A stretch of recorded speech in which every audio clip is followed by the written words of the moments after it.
आणि तुम्ही पाहताय झी24 तास आणि बुलेटिनच्या सुरुवातीलाच बातमी मुंबईमधून आहे। दादर कबूतरखाना ट्रस्ट कडून लावण्यात आलेला बॅनर सर्वांसाठीच लक्षवेधी ठरतोय।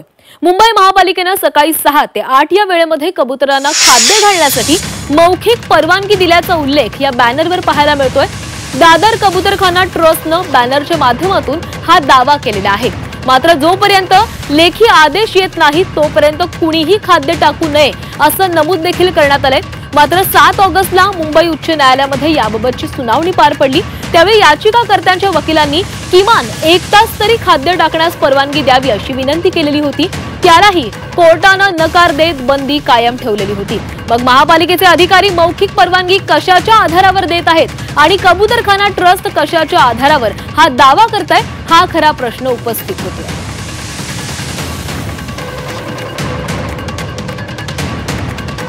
तर याच अनुषंगाने कबूतरखाना परिसरातून आढावा घेतलेला आहे आमचे प्रतिनिधी गोविंद तुपे यांनी। मुंबईतल्या दादर इथल्या कबूतरखाना परिसरात मी उभा आहे आणि कबूतरांना खाद्यपदार्थ टाकण्यास बंदी घालण्यात आल्याचे जे बॅनर आहेत ते या संपूर्ण कबूतरखाना परिसरात लावण्यात आलेले आहेत। तरी देखील काही लोकांकडून कबूतरांना खाद्यपदार्थ टाकले गेल्यामुळे त्यांच्यावर गुन्हे दाखल करण्यात आले होते। परंतु आता एक सगळ्यात महत्त्वाचा लक्षवेधी बॅनर जो आहे तो दादर कबूतरखाना ट्रस्ट यांच्या वतीने लावण्यात आलेला आहे आणि त्या बॅनरवर स्पष्ट नमूद करण्यात आलेलं आहे की या ठिकाणी 7 तारखेला मुंबई उच्च न्यायालयामध्ये जी सुनावणी झाली त्या सुनावणीच्या दरम्यान मुंबई उच्च न्यायालयाने कबूतरांना खाद्यपदार्थ टाकण्यासंदर्भात तुम्ही मुंबई महापालिकेकडे अर्ज करा अशा पद्धतीची परवानगी न्यायालयाने दिली असल्याचंही या बॅनरवर म्हटलेलं आहे। आणि त्याच परवानगीचा धागा पकडत दादर कबूतरखाना ट्रस्ट यांच्या वतीनं मुंबई महापालिकेमध्ये अर्ज करण्यात आला होता आणि त्यालाही मुंबई महापालिकेकडून सकारात्मक प्रतिसाद देण्यात आल्याचंही या दादर कबूतरखाना ट्रस्टच्या वतीनं सांगण्यात येत आहे। परंतु जोपर्यंत मुंबई महापालिकेकडून लेखी आदेश येत नाहीत तोपर्यंत कुणीही कबूतरांना खाद्यपदार्थ टाकू नयेत असेही सूचना यामध्ये नमूद करण्यात आलेल्या आहेत।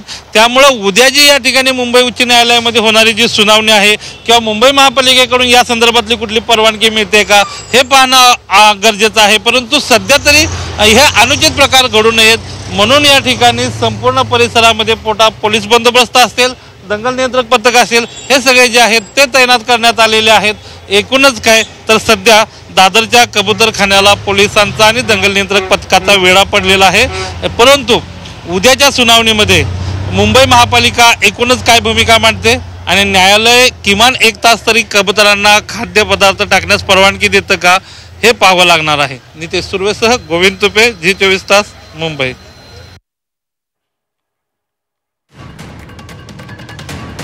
तर यावर मनपाच्या अधिकाऱ्यांनी काय माहिती दिलेली आहे ती देखील पाहूया। खाद्य टाकण्याच्या संदर्भात परवानगी मागितली, काही तशा प्रकारच्या अर्ज वगैरे तुमच्याकडे आलाय? नाही, अजूनपर्यंत आमच्याकडे काय असं आलं नाही। अच्छा, अद्याप तरी अशा प्रकारचा कुठलाही अर्ज आमच्यापर्यंत आलेला नाही अशा प्रकारचं पालिकेच्या अधिकाऱ्यांचं म्हणणं आहे। परंतु